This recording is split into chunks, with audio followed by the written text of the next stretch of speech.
Today, Northern Ireland is the safest place in the United Kingdom to be diagnosed with a disability.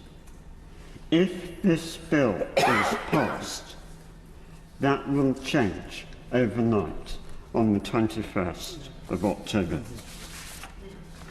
I invite noble lords to consider this bill from the perspective of someone with Down syndrome. In England and Wales, the latest available figures show that 90%, my lords, of human beings diagnosed with Down syndrome are aborted. Today, in Northern Ireland, disability-selective abortion for Down syndrome is not allowed. Instead, the culture is one of welcome and support with this disability. The latest figures from the Department of Health in Northern Ireland show that while there were 52 children with Down syndrome born in 2016, in the same year, only one child from Northern Ireland with Down syndrome was aborted in England and Wales. So I ask my noble friend, the Minister, is that not a cause for celebration? Is it not to Northern Ireland's immense credit that disability equality is actually respected there? My noble friend, the Minister, may be aware that next year will mark the 25th anniversary of the most important social justice milestone of the 20th century for disabled people, the Disability Discrimination Act. A Conservative government introduced it. I asked my noble friend how he reconciles the Act's acknowledgement of the right of disabled human beings to be equal, to contribute to society, and to be respected with the message of this bill, which is that if you are born with a disability, as I was, then you are better off dead. For that is its message to disabled human beings, to their families, and to the people of Northern Ireland.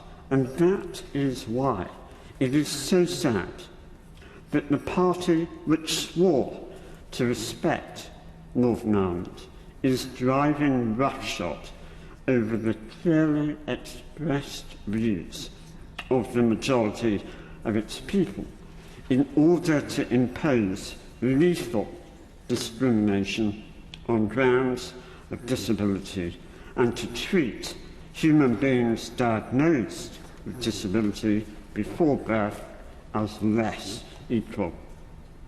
How terribly progressive, my lords. I do wonder who has the greater learning disability here.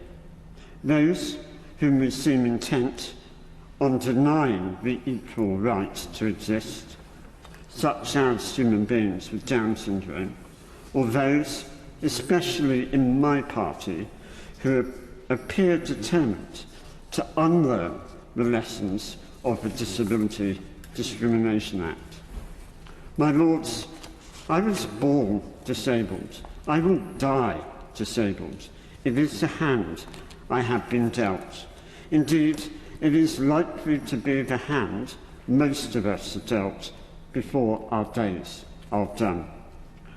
But are we seriously saying, as we near the end of a second decade of the 21st century, with all the amazing advances in medicine and technology, that we are so regressive, so insecure as a species, that we cannot cope with disability? My lords, various commentators report that the Prime Minister wants to leave a strong legacy. I'm sure I'm not the only member of your Lordship's House who will always remember her speech committing herself and her government to ending burning injustices. I therefore take the opportunity tonight to urge her not to create a burning injustice by allowing the abortion of human beings diagnosed before birth with conditions like mine to be part of that legacy. If she does, no one in my party should be surprised if disabled people and their families think that the Conservative Party hate us and believe we would be better off dead. In conclusion, my lords, there is a clear choice to be made here, and not just by my party, a choice for disability equality or inequality.